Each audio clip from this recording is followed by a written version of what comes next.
Hey, welcome to Fentanyl Facts and Stories. I'm Charlie Perry along with my co host Paula Young. And today's guest is Leon Corey.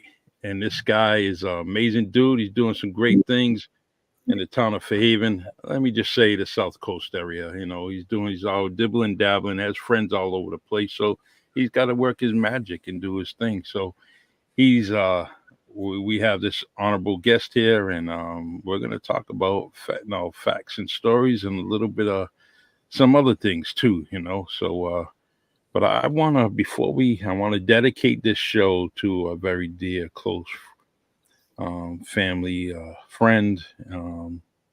This woman has done so many amazing things for the community, and she produced a magnificent family. And one of our board members, this is his grandmother. Yeah. This is Mary, and we call him Lordy Holtman. This woman was amazing. She had a heart of gold, and she passed away. Her services will be at Santos Funeral Home Monday and Tuesday, I believe it is. And I just want to dedicate this show in her name. All right. Thank you. All right.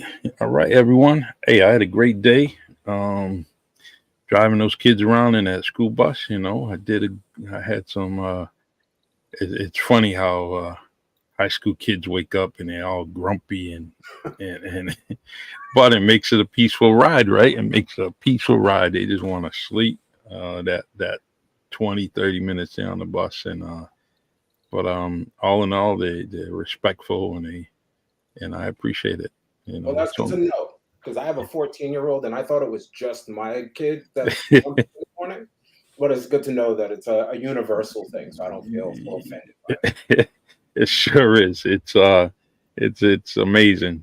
And then I happened to I end up picking up another route, and I drove some elementary school kids home, and that was wild. They were full of sugar still at 3 o'clock in the afternoon. They were just wound up and made the bus ride interesting. And I knew one of them, so that made it half the battle. I could just kind of put a certain tone in my voice, and then they kind of calm down. So let's see. This first comment, it says, "Nice, my friend. I miss working there." All right. I can't see. It says Facebook user, so I don't know. Oh, I know who that is. That's Christy. That's Christy. For some reason, she comes up Facebook user, but when it's weird how I know it's her, and I'm gonna check back later, and I'll know it's her. So So Charlie, so why don't we say who our guest is today? Because as many of you know, this is I didn't find out this until yesterday because I was calling him councilman, and he is our former councilman in Fairhaven. Unfortunately, former, but I think he needs to throw his hat into other things. So we wanted to have him on because we wanted to hear. Not just his story, but we also want the community to know what a wonderful person that he is, what he's done in the time that he was a councilman, and what your thoughts are in reference to possibly throwing your hat into other political arenas, and also what your thoughts are on the current crisis that we're having with fentanyl. So we're going to give you the floor. I'm sure people are going to start asking questions. Okay. Charlie and I always chime in sometimes, so please. You have the floor. As they come up, I'll do my best to address them. So first, I apologize. This is your show, but I do have a correction. So I am select board chair. I am the former select board chair for Fairhaven, Massachusetts, where select board differs from council. Council is the legislative branch. So for people listening or watching, it would be the equivalent to Congress or state rep. Whereas select board is the executive branch. So it's mayor, governor, president, whatever, and it is a group of 5 of us who establish the legislation and policy for the town, and then that policy is enacted and acted upon by a town administrator who we are responsible for hiring and firing and managing and so on. And so that's where it differs. And then the executive branch would actually be, we have a town meeting. So all of the town meeting members, which is actually limited when you have enough people who are interested in participating in it, but they would be the legislative branch. So that is kind of how it differs a little. Yeah, and that makes sense. And Yeah. I'm glad you So explained that because I truly I was off. didn't. I was way Yeah, off, so I apologize. listen, no, I had no idea the same. Like, so I didn't necessarily know the difference until I started to really get involved in Fairhaven, in the Fairhaven political scene, or in the South Coast political scene, because I've only lived here for, I don't know, about 8, 9 years or so in the South Coast itself. So I had learned a lot in a very short amount of time. Although my political career, I guess you could say, although politics was never on the radar. I say it all the time. It was not. I mean, I still am. I'm a sales guy, technology sales guy. So, driven by money. And if you're driven by money, politics is not the way to go, especially not small town politics. Effectively, even the little stipend that they may give you is certainly not enough to do anything, except maybe buy an occasional bottle of wine or something like that. yeah, Um, so my story, originally from Providence, um, born and raised in Providence, a classical high school graduate for those who are familiar. Um, I am the child of, my mother passed away. My mother, Allison, passed away when I was 13. And my father spent most of my life until my early 20s in and out of prison.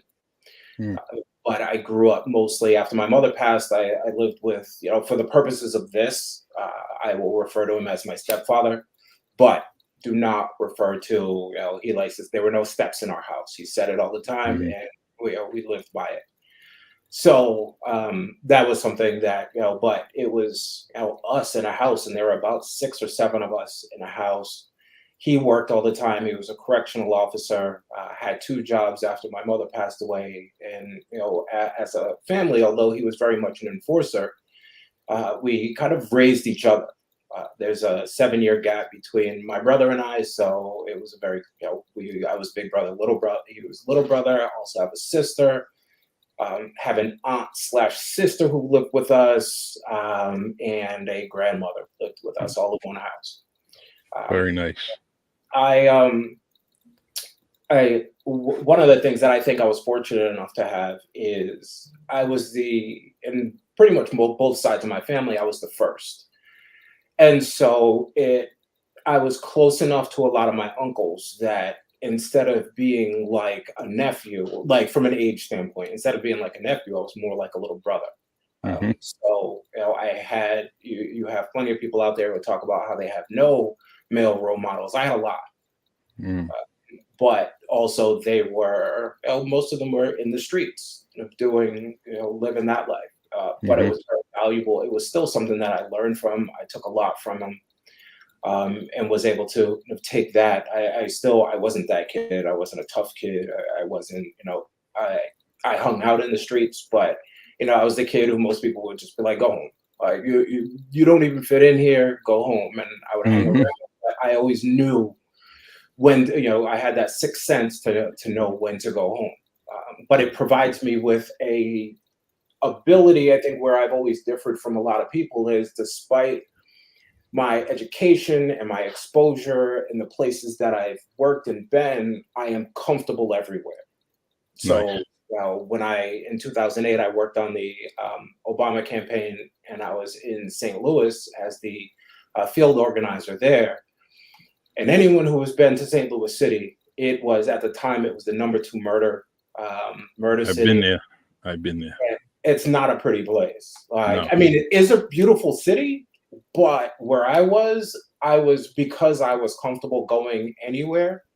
I just had some wild things. I saw some wild things. I mean, East or North St. Louis City Hmm. is, imagine taking New Bedford, beginning to gentrify, and then just stop it, Yeah. deciding it's not worth it. You had vacant lots and abandoned properties and all over the place, and so they were, great houses for a lot of drug activity. And I was walking up and down those streets, and Mm. but the people that were willing to get involved and the people who were excited about it was an experience that we could have an episode just talking about some of the things that I lived through and saw and experienced, and police raids and jumpings and all Yeah. kinds of stuff, all while I'm sitting there walking around with this clipboard. And the cool thing about that campaign is you weren't necessarily convincing people to vote your way. You were just getting the people who were going to vote your way anyway to get involved in Yeah. their local government. And so people were just very excited and passionate, and having that clipboard with the Obama stickers on it gave you instant street cred. You could walk Hmm. around the streets pretty safe, and everybody left you alone for the most part. It was a mission, right? It was a Yeah, mission that everybody could kind of absorb and feel the heartbeat of it. And so, but I want to say that's I commend you for doing that. it was fun. It Yeah. really was. Like, I stayed in the attic of a Jewish family in St. Louis, and they were really nice. Like, I would go Hmm. days without coming back because we were just working so much and so hard, to an extent that she called me one day because I hadn't been there, and she was like, "The mother instincts in me, like, I had to call and at least make sure you were okay."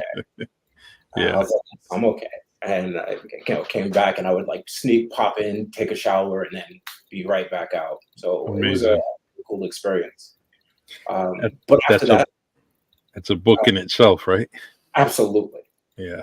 Yeah. Um, but after that, like, that was actually while I was in the MBA program at University of Chicago, and after that, I had my first child, Brianna, Mm. and she, her mother and I were dating at the time, and I think she actually brought us closer together because she was just that good a child. And so it really, being a parent, it changes. For some people, it changes you probably for the worse, or it exposes the worst in you. But I think for Hmm. most, especially when it's a little girl, and I had lost my mother when I was young, and so that connection, like, it just changed my life. Yeah. Uh, because it gave me that focus, that drive to, be something that my kid could look up to, and later in life would be able to tell stories, but also be able to have the life that I didn't, a better life than I had. Not to say that my life was terrible, just that we always want our kids to be just that much better than we were. Exactly. And Exactly. so, I'm just doing my best to do that. Eventually, we moved to Fairhaven when she was 5 years. Oh no, sorry, when she was like 7, Hmm. because it was second grade, I believe. And it was a nice town. We had started in Dartmouth, had like some bad experiences there. Moved to Fairhaven. Dartmouth? No, come on. Never a bad experience in Dartmouth.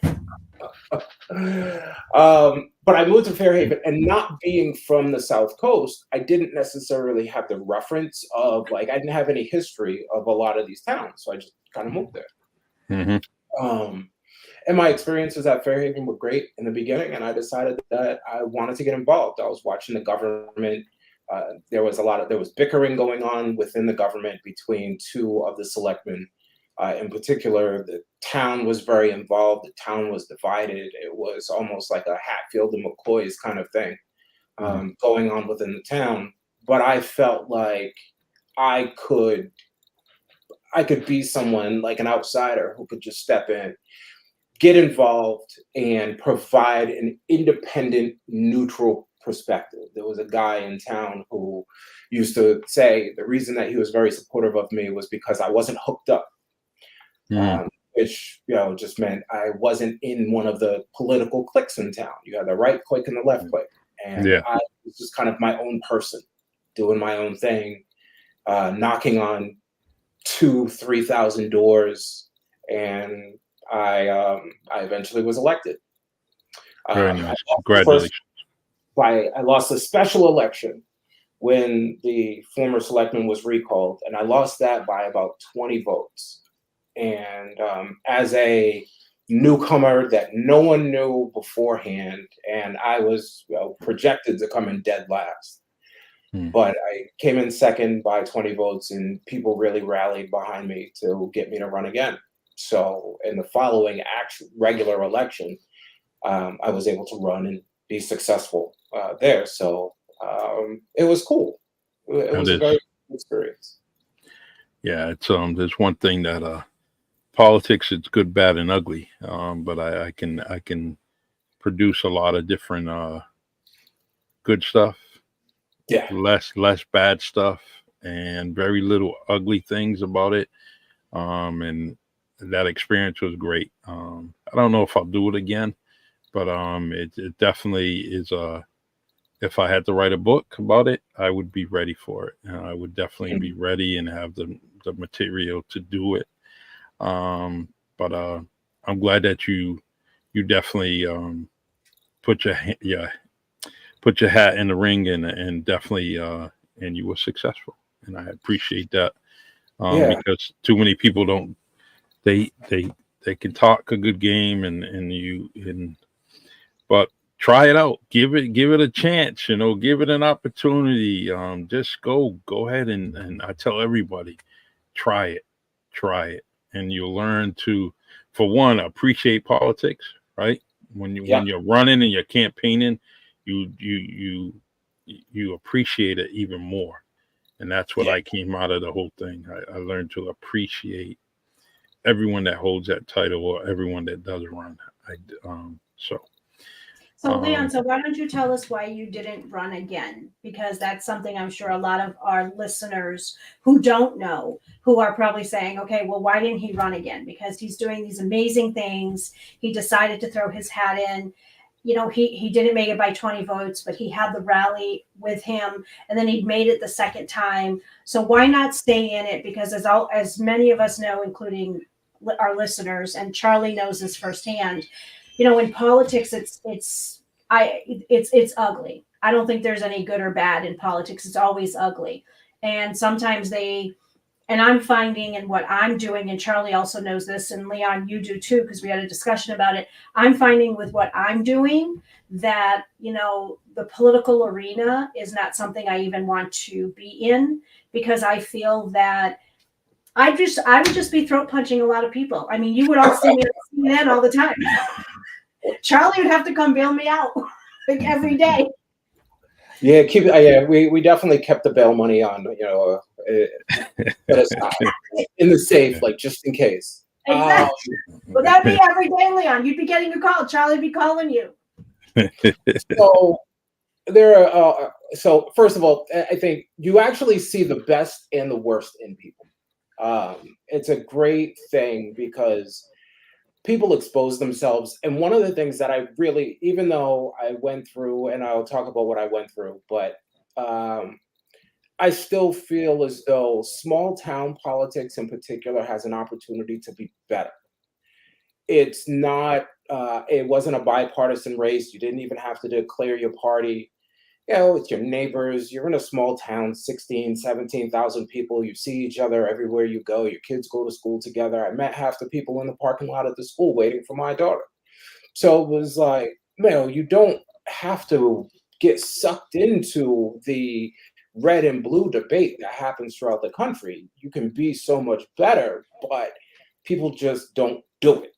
People aren't Mhm. willing to set that aside, especially in the environment that we're in right now, where it is so polarizingly red and blue. Yeah. Also, this is my opportunity to, for a brief disclaimer and plug that the full story of what I went through in the town of Fairhaven, and kind of my story itself, is being worked on in an exclusive interview with WNB1. So And there are then, some things that I will talk to and some things I won't. that was, I'm glad you mentioned that, because that's the first thing I was going to tell you, is that, I like you got interviewed, and I like that to be the exclusive. I don't want anything that you had mentioned to come on this part of the podcast, on my podcast. I totally understand that. So Yeah, absolutely. thank you for saying that. No problem. So what I will say is, particularly what has already been in the newspaper. I had declared back in October that I was not going to run for reelection due to some of the racial experience or racially insensitive things that happened. Um, yeah, I had decided, it just wasn't worth, in particular, really hurting my family. Hmm. An expression I say all the time is, "I've been black my whole life." I think, Paula, you heard me say this to you yesterday. I've been black my whole life, but my wife hasn't. And Okay. so there are things that my family, you're not going to surprise me, but like my family has been learning a lot of things, Yeah. especially being as though she's from this area. Like these are people that, in some cases, people that she knew, maybe family members, friends, whatever it might be. But it's been like a wake up call for her in particular because when we met, she was a I don't see color person. And one Hmm. of the things that, she had to learn is that is a luxury she has as a white woman, a Portuguese woman. Yes. You Hmm. know, you have no, like, you can do that. I have no choice. This Yeah. is, part of who I am. And so it's a reality that when you say that, you don't necessarily realize what you're really saying. But the catalyst for it in particular was the unsheltered families, the migrants coming into Fairhaven, and the way people were responding to it. Um, people were really protesting about them already being here, and they weren't Hmm. here. Yeah. Uh, and so I had made a statement that, well, you know, please stop assuming, stop jumping. You're calling people, you're calling us names, you're saying we're lying to you, all of these things when they're not here. And so Yeah. the only thing that you could be assuming is that you saw a person that looks like me that you didn't recognize. And Mm. you are assuming that that person is a migrant. And I called that out. I am not the kind of person to dance around things or what have you. I will try to do my best to say it in a way that everybody can receive it, because I want the information to be out there because I just want people to learn. Like I'm not trying to stare and beat you down with, with the stick of racism or, make you pay for the oppression of my ancestors or anything. I want you to learn so that my kids don't have to have the same experiences that I had and so that I didn't have the experiences that my parents had and so on. Amen. Uh, Amen. and that did not go well. It was, how dare you call this out? How dare you say that about us? We've never had a racial problem before as a town, blah, blah, blah. And now you're coming in. It's like, wait a minute, you never had a person of color serving in your town either. You never had a person of color in leadership. So where are you coming from when you say you never had a racial issue Yeah. issue in town? It's a Hmm. 97% white town, and of that 3%, 0.35% of that is black. Hmm. So of course you didn't have a racial problem before because there were so few black people. They probably weren't even. In fact, I've met some of them, and they weren't willing to speak up. They were glad that I came around because they're like, "Well, you have an education. You don't have the same background as us, and maybe people will receive you in a way that they weren't willing to receive us, and you'll be able to make some strides." Yeah. Where the separation came in was I was like, well, yes, I'm willing to do that, but two things didn't happen. One, as I was going through it, a lot of the people who were supposed to be supporting me didn't. A lot of the, quote I. unquote liberals and progressives in town and what have you, yeah, they were very liberal and progressive when it came to women's issues and LGBTQ plus issues and gender issues and what have you. But when it came to people of color, didn't know that they weren't that progressive because they Hmm. didn't know what they didn't know. And I was telling them. And you don't want to hear that. If you think you're awesome and if you think, you're 5'10" and and you think you are tall, and then someone 6'3" comes over and tells you, hey, wait a minute, buddy, you're not so tall, you're going to be upset.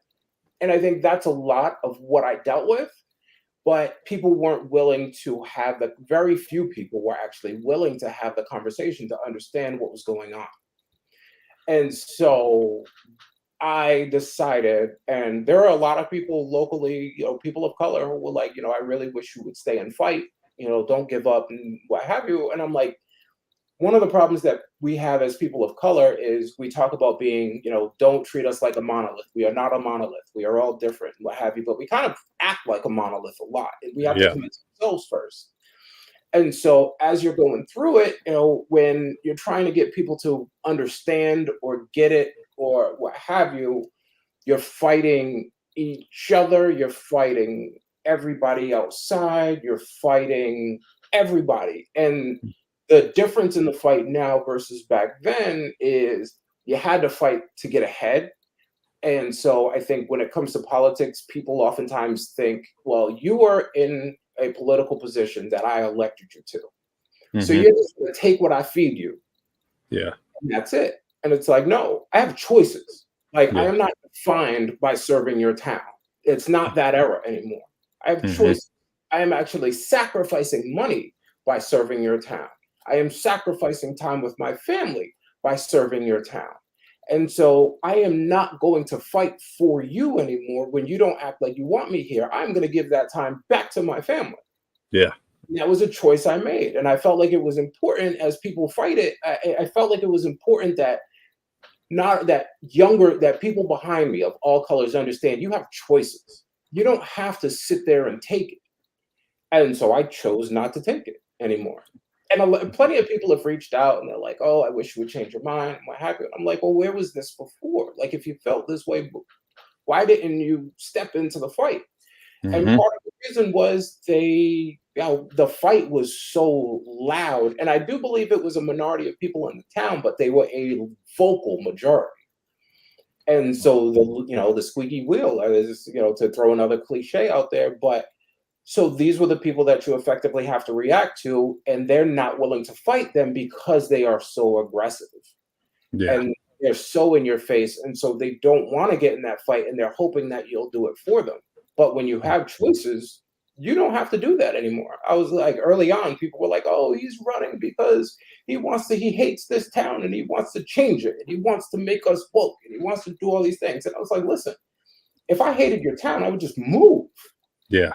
It's really not that. I'm not born and raised here like you. Like I have no reason, but I am also not that guy to be like, to be out there shouting out my town like I'm the mayor of it or like I built it. Like, hey, if I don't like a place, I will move. I've moved before. I can move again. It's annoying, but I'll Yeah.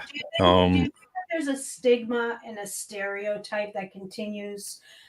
Because that's one of the things that I see, and I'm sure Charlie sees it, and I'm sure you see, and I'll touch upon the fentanyl crisis that we're having. I mean, Charlie and I have had people on our show where they will sit here and give you the stats and tell you this is real, this is what's happening, these are how many people are being poisoned every single day, and yet you hear nothing. And then we'll get, Charlie will come across people just in his day to day where they'll say to him, well, maybe it's not as bad as what you guys are talking about. But we just had the person on who is the person with the stats and the facts to tell you that it is. Do you think it's the same in small town communities where they want the change, they want it to happen, but then it doesn't fit the narrative that they want it to be? Then that's where the battle comes. That's where the back and forth comes. That's where, like you just said, you said to some folks, well, where were you guys before when I needed you? Yeah, I think it's some of that. I think people aren't willing to. One, it's not personal, and people don't necessarily. In a lot of cases, people don't care until it's personal. One of Mm-hmm. the things I referenced was how supportive the town as a whole has been of LGBTQ and gender and women's issues, and I think part of that is because they can relate. They have friends or family, or they are a woman, or they are members of the LGBTQ plus community, or whatever it is. They are these things, or they have friends that fit this moniker, and so it's friends or family, so it's personal to them, and they want to fight because they want this loved one. But I was the first personal to them when it comes to someone of color, in particular, serving their town. Yeah. And I can have friends across the bridge, and they're my buddy, and I love them, but I am not going to fight for them the same way that I'm going to fight for my neighbor. So I think that was a big part of the problem that we were dealing with here, and I think it's kind of relatable. I think because until it affects them personally, people just don't get into the fight. I've tried my best to be a person who will fight for everything that needs fighting for. One of the first things I did was creating a belonging committee. for LGBTQ. I mean, for for DEI. Sorry, diversity, Mhm. equity, and inclusion. And Yep. the town didn't have one, and most towns were doing a subcommittee to bypass a lot of the regulation because it's a lot easier to create a subcommittee in a town than to create a committee. But we made it an actual committee. It was me and these two other women. And the first real thing that we got behind was an LGBTQ plus issue, and that didn't affect me personally at all. But Mhm. still, you're fighting for human rights, not just black rights or gay rights. It's human rights. Yeah. These things go across everybody. So, but not everybody is willing to do that. And it's very, very important to have the committees in every single town, um, Mhm. especially when you're trying to seek and find some federal money. And those things in place help you. And so, hats off to you and your other And worker. you awesome or doing great things or whatever. I haven't done anything great yet. I'm working on it.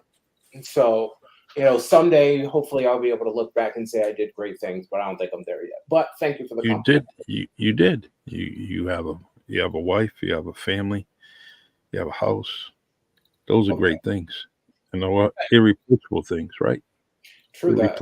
Your family is a blessing. So True, that's true. the first greatest thing you did and are doing. And so don't sell yourself short because Well, not thank you. everybody could be a daddy. Not everybody could be a husband. And so you're doing that. So Leon, so why don't we ask you, because this is not something that Charlie and I always do when we have our guests on, why don't you tell us, because we had, Councilman Shane at large, Shane Burgo on, and we asked him this question. What is your stance on what is currently going on in the United States with fentanyl? Because everyone has a different perspective, opinion, thought process. What is your take on it, of what you've seen and what you'd like to see? So, first of all, I am the child of um, two recovering addicts. Um, Mm, my mother was a recovering addict, and actually, she was clean. I think it was 3 years when she passed away. mm, My father is also, and I think for him, it's been 20 years now. And I'm very proud of both of them. But that's also something I lived good. through. Yeah. And I think it helped to shape the person that I am. All of your experiences when you're young, um, excuse me, help to shape who you are. That said, I think there are multiple tiers to it. First of all, I mean, it's tragic and it's affecting everybody. The difference between fentanyl and, say, heroin is that a lot of the people who are affected by fentanyl weren't intending to use fentanyl. Hmm. They thought they were getting pills, or they thought they were getting cannabis, or they thought they were getting something else, and they're bypassing, and people are bypassing the process or the effort that it takes to manufacture, whatever it is correctly, and dropping something in it to enhance it, or to be able to just say it is what it's something else. And Hmm. so the innocence, and I understand there's a degree of, I'm using innocence loosely in some cases, but it's still the innocence of people who thought they were doing something else, and that's how it's impacting them. So I think the drug trade in general, in particular, like heroin and crack, things that have affected the inner city have been neglected. And the only reason that people are caring about them now relating to fentanyl is because it is affecting the community outside of that. And so it's time to utilize that, though. And instead of people trying to hide or avoid it, it's an opportunity to really make sure you get out there and let people know of the struggles and the challenges that come with, drugs in the inner city and what it's actually doing to people and families and communities and so on. I think it's tragic, but I also see everything as an opportunity. It's what can you do? What can I'll say to people like, I don't believe in really being a victim. you are a victim of the decisions that you made and the opportunities that come from it. So you can be a victim of a situation, but now what are you going to do with that situation? You know, can you use that to spread awareness? Can you use your tragedy, like you're doing, Paula, to, you know, make sure other people don't go through the things that you're going through, and to enact some sort of real change? So, you know, it is a, you know, finding the blessing in disguise with fentanyl is, I think, it will allow a lot more people to be saved when this fight is over. Because of the fact that, like, the difference between the heroin argument and the pill argument was that the pill was more in the suburbs and heroin was in the inner city. And so everybody cared about pills because it was, you know, so and so senator or presidents or congressmen or CEOs or whoever who are affected by pills, whereas, you know, Mookie down the block was the only one that was affected by heroin and crack. So now we can bring those things together and make one unified fight instead of putting up walls and trying to create the separation of the fight. Right. And I think that you hit the nail on the head, and Charlie and I have talked about this, and we've had people on, you know, it is affecting the inner city. And unfortunately, the highest number right now of fentanyl poisonings is in the inner city. And it's unfortunately to the African American and Hispanic community. It's not the Caucasian white folks. It's not. And these are the things that these, you know, people don't understand these numbers. I mean, Charlie and I, you know, we know the numbers because we see them. They're statistically there. 18 to 45, the number one killer in the United States is fentanyl right now. Wow. You cannot go in the street, and Charlie knows this, being former law enforcement and still is very connected to many folks. You cannot go to the street right now and not get fentanyl because it's in everything. It's in your Coke, it's in your mouth, it's in your gummy bears, it's in your vape pens, it's in your marijuana. There is no such thing as I'm going to go call or I'm going to get an emoji on my phone from my dealer, Tom, and I'm going to get my weed or I'm going to get my Coke or my meth. No, it will have fentanyl in it. And that, like you said, Leon, is the statistical facts of, it's not like back in the day where, you know, you were calling, you know, Sue, and Sue was giving you your heroin, or she was giving you your Coke, or she was giving you what you were. Not anymore, because fentanyl is in absolutely everything. Yeah. And, yeah. And Charlie knows the facts, unfortunately, just as I do. Again, being law enforcement, he sees the numbers like I do. Right now in our city of New Bedford, the fatalities that we are having is related to fentanyl and xylazine. Yeah. Wow. That's what's in the fatalities that we are having. So when you have a crisis of this magnitude, where even the number one killer in 12 to 17 is fentanyl, what does that tell you? Mm-hmm. And this is coming from the CDC, National Health Institute. You know, Charlie knows because we're always pulling up these stats. This is the crisis. Right now we are in red, as they call it, and you hear nothing. You're not hearing anything. I mean, if it's not for Charlie and I doing this every week as we do, and bringing people on, and I'm out there speaking engagements, and, you know, I cannot begin to tell you how many conversations we've had with people, whether it's a town hall event that we're doing, community town hall, whether it's a school, where the nurses are coming up to me and saying, why the hell don't we know this? Wow. Why don't we know this? Why don't we know about these emojis? Why aren't we getting something, even from the health department, the Board of Health, the Department of Education, someone sending us something to say, hey, if you see emojis on your student's phone and it's a wedding cake, well, guess what? That means they're about to get marijuana from their dealer. And they don't know this. And this is why Charlie, you know, decided to do what we do here every week. And we bring people like you, and we have wonderful people who are listening across the board, because it's educating them. It's preventing them. It's having to have your conversations with your kids, your family members, to say, go to the dispensary. You want to smoke? Go ahead, smoke, but go to the dispensary because your marijuana will be laced with fentanyl. Wow. Yeah. I don't really understand the the need for at least a cannabis black market at this point. When you live in a state Yes, that is it's this right here. It's but I this. can't even imagine it being cheaper. Like Well, when here's I the think thing. the knowledge of what you're getting would benefit. I mean, that would supersede, whatever the cost for me. But what do I know? Well, I can tell you that we're partners with the DEA and many other federal agencies.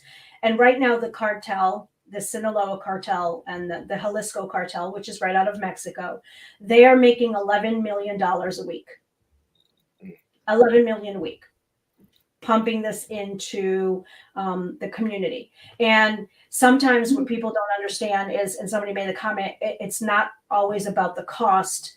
Well, it is about the cost because when you have a teenager who can't go to the dispensary because they can't get in, or they know that they can get in, but they're going to pay $40 opposed to Susie, who's going to give them the marijuana on the street for $5, where do you think they're going to go? They're going to go to Susie, but Susie's not telling them that their marijuana has just been sprayed with fentanyl, and Right. Susie's not going to come back home to their family. So that's the thing. And sometimes it is about the high. It's about the high that they are also getting for the folks who unfortunately are suffering from substance abuse, and they've just become addicted to this, and their body. I mean, look at what's happening with the people on mass and cast with xylazine. Yeah. We all see it. It's right in front of our face. This is a crisis of a magnitude that this country has never, ever, ever seen, ever. And we need boots on the ground. We need all hands on deck, and it's just not happening. It's not. And this is why my husband and I we're doing with a nonprofit. Charlie is an advisor with Achieve Greatness. We have many wonderful people.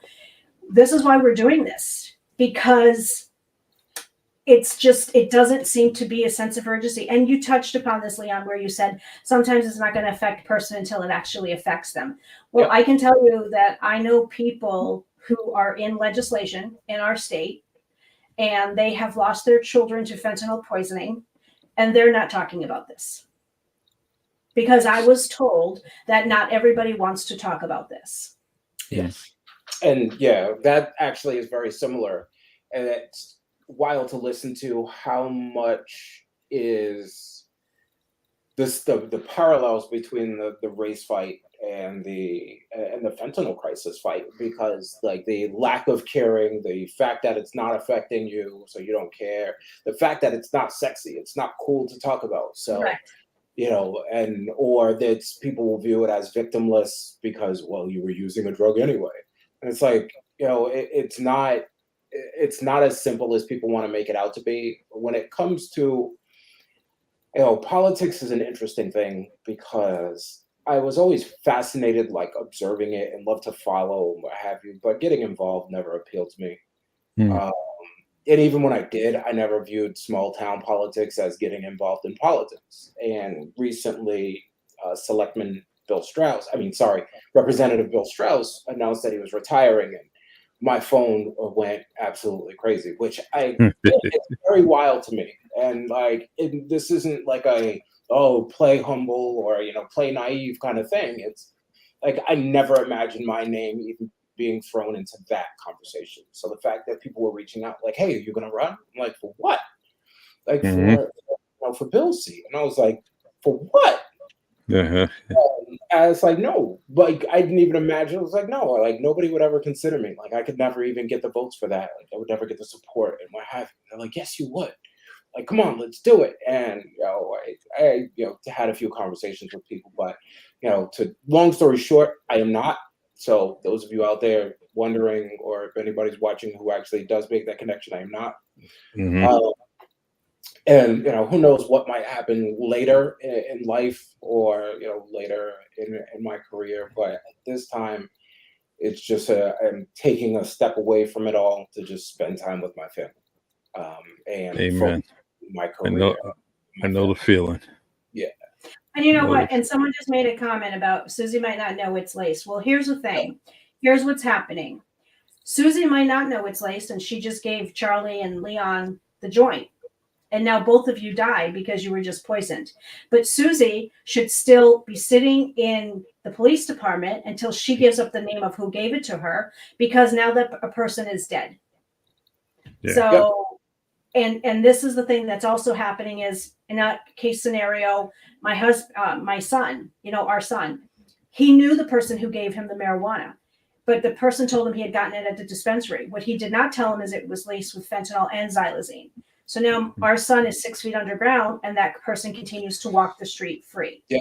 And that's the thing, is that what's happening, and Charlie, you can speak on this with your experience, and I'm not trying to put you out there, but what's happening in many cities and communities, Leon, just to let you know, is the police are not doing their due diligence, because now if you do, you have to classify it correctly, and classifying correctly as a drug-induced homicide. And they're not calling it that. No. Yeah. And Charlie, you can speak on that with your experience. Well, I think it all starts with, the prosecution of it. They're going to review things. And until you have all the elements and all the places lined up to properly charge someone or prosecute someone, they just don't do it. In most cases, when a lot of people don't want to come forward to it.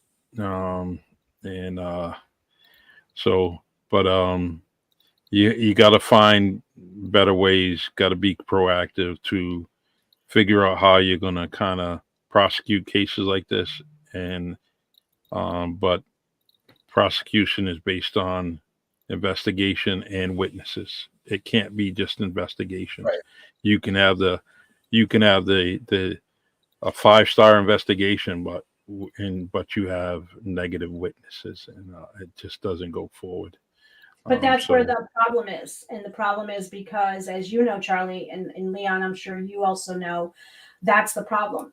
Because again, when you have death resulting in this, if I get in my car right now, I hit the both of you, I'm going to prison. Mm-hmm. That's homicide. If I go and get my gun, I don't have a gun, but and I shoot you both, I'm going to prison. That's murder. So there has to be a change, because these people are continuing to walk the streets free and possibly poisoning other individuals that they have no knowledge of what they're getting. And I'm sorry, but that is a murder. That's a murder. And it doesn't matter if you, and I understand what you're saying, that the boxes have to all fit, but when you have someone's cell phone and that cell phone is telling the police who the person was that gave it to you, and then I'm sorry, that person should be sitting in a jail cell until they give up the person who sold it to them and who gave it to them, who resulted in that family member passing away unexpectedly. And that's the problem that we have now with the law. And, Congressman Bill Keating is actually looking to, back in May, he put forth a bill to classify fentanyl class 1, like cocaine. It passed Congress unanimously, but unfortunately, it's sitting in Senate. Someone just said in Florida. Mm-hmm. Yes, they said in Florida they're trying to pass it now. Yeah, and it's a learning stage for everyone, even though it's been going on for a while. But when it comes to getting these laws passed and everything, it's all a learning stage, and we need people to push. And as long as we have people like Bill Keaton to do that, and that's a plus. And we just got to stay on top of it, and as citizens, and as it's in waiting, and keep just proactive groups. Sometimes 1,000 people could do a lot. Do we all three of us know 1,000 people here? Yeah, we do. Yep. And if you start getting those grassroots groups to do things, then things will stop moving. Yeah, I think the key to a lot of problems is community involvement. Yes. But how do we motivate the community to get involved, and also to feel safe enough to get involved? There is, there is strength in numbers, but it's, if you're the only one, no one wants to be the first. No one Yeah. wants to be the only, because there's a lot of risk and there's a lot of drama, as I've learned, that comes with being the first or the only. And so if you have a group that are all getting together, then you'll get more. You get 100, then you'll get 1,000.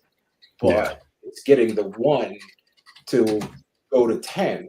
That's the problem. And so, I saw one of the comments saying there aren't enough boots on the ground. It kind of goes to the more police argument, but I don't really see it that way. I think one of the problems that was with the defund the police movement was that it's not necessarily, people would make it something that it wasn't necessarily meant to be. It wasn't like, hey, let's not have cops. It was, let's focus on community policing as much.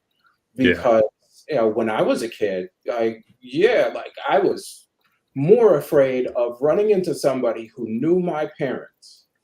And I'm not that old, goodness, but I was more afraid of running into somebody. There were plenty of times when, I might have told my pops I was at practice or something. I actually have a story in my head, but I, told him I was at practice, and then one of his friends saw me hanging out at a basketball court with my friends. And when I got home, like, he already knew where I was. I still tried to, feed that lie, but you got to see it through.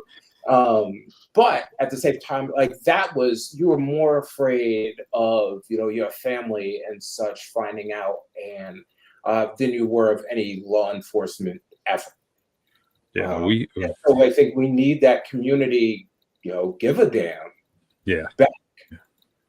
It's I think in some pieces, in smaller neighborhoods, smaller communities, it's kind of working its way back to that, more or less. It all depends if you have a relationship within your community, right? If you're kind of the people that are meeting at the fence line and talking about this, or or getting involved with each other in the neighborhood, then that's when things get a little bit easier. But if people are staying away from each other in the neighborhoods, chances are that those things will not be in place, because there's no communication. I don't know your name, you don't know my name. All you know is a number.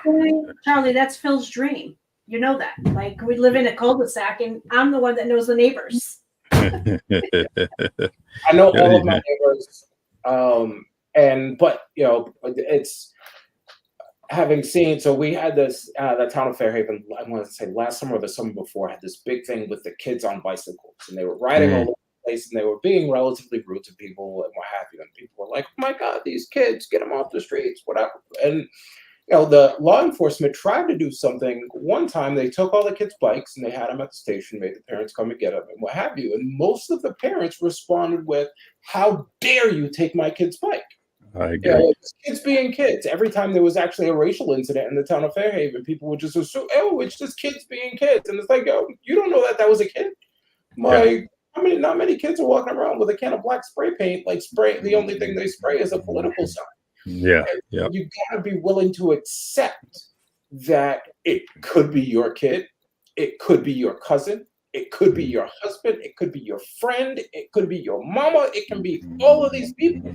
And you have to be willing to recognize that somebody else can see something in your friend, family, whatever, that you didn't see because they are exposed to a different part of them. And that's true for everything, whether drugs, race, gender, I don't care what the fight is. You have to first be willing to accept that the people you care about aren't necessarily perfect. And if you actually care about them, then you will tell them the truth. You will help them kind of experience that growth by telling them the truth. Tell them that shirt is ugly when they ask. Don't lie and say, oh, I like it. Hey. It's so true. So what are you planning for, Leon? What is your next plan? Obviously you told Charlie and I you're going to be with family, and that's always important. But what are you planning in the next month, 2, 3, besides, of course, coming and helping achieve greatness, which we already talked about? I actually like not knowing. So, it's kind of fun to not know what I'm going to do. I mean, I'm available for a lot of things. I have an uncle who has really been trying to push me out there or trying to get people to invite me to speak because he thinks one, I have a lot to say, but also he thinks I'm actually pretty good at it. I And think you ought to. well, thank you. Actually, the woman who just commented, Mrs. Hahn, uh, Yes. she is actually someone who is kind of who says I am in the top 10 or top 5. Although she said she can't find anyone better of Mm. speakers out there, but she's a little biased because she was actually one of those people who was willing to be the one. She was protesting outside of town hall regarding the racial insensitivity in the town of Fairhaven, and it was just her and her son. And they eventually, by within a few weeks, they had gotten up to 4. And so Wow.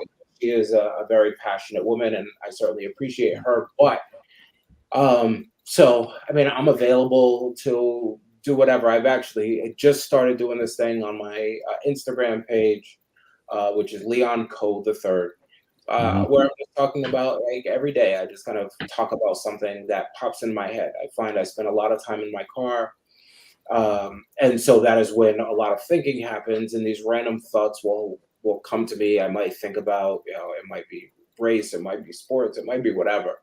Yeah. Uh, but it's just an opportunity for me to just kind of put that out there. I'm not necessarily, I'm not part of the do it for clicks generation. Hmm. I think, I've learned some things, and if I can help some other people, not necessarily not go through those experiences, because I sure would have wished somebody took me aside and was able to tell me, look, this is what you're going to go through, Yeah. and have a better perspective, because I think you're better, like if you have some of that background, it'll provide that little extra leather, that little tough skin, where you're prepared for it and you can either ignore it or respond to it. You can do whatever you want, but you know that it's there versus the surprise. Good. I will follow you. Those are all the things I like to listen to, and so I'll make sure I get on Instagram and follow Leon Cole the Third. And please, you're more than welcome to come on another Yeah. time whenever you like, because Charlie knows I don't typically talk sports because I know nothing about it. Where Charlie will laugh, as he's probably doing right now, and I'm sure my husband is. We have a basketball tournament coming up in August 17th at Virgo Basketball, the first official memorial tournament for my son. And when Mr. Burgo asked me, well, do you want 3-on-3 or 5? And I'm like, well, what does that even mean? Is there only 3 people? There's only going to be 3 people on the court? I don't know. I mean, like, is that how we play now? And That's funny. so Charlie and my husband were just like, oh God, yeah, no. I know Steve very well. I actually used to participate, and maybe will again. I used to participate in his Halloween maze. I don't know if you've ever done that, but it was pretty cool, and I had fun doing that. So they are a great family. Yeah, Um, they are great, doing great things for decades now. yeah, But all right. I just want to say, we've been in an hour, and I welcome both of you to, call me at any time. so Leon, you're doing a tremendous job, and just keep up the good work, home and away. Paula, you keep on doing a tremendous job that you're doing. We know what motivates you every day, and I just want to say you're doing a great job, and keep it up. If you need me, you know where I'm at. If I give you one word answers in a text message, that's because I'm probably at work. So Well, if you ever get the emoji with the jail, you'll know yeah, where I'm at. yeah. thank you for the invitation. I'm not one to impose my will, so if you ever want me, just feel free to reach out, and I will be glad to join.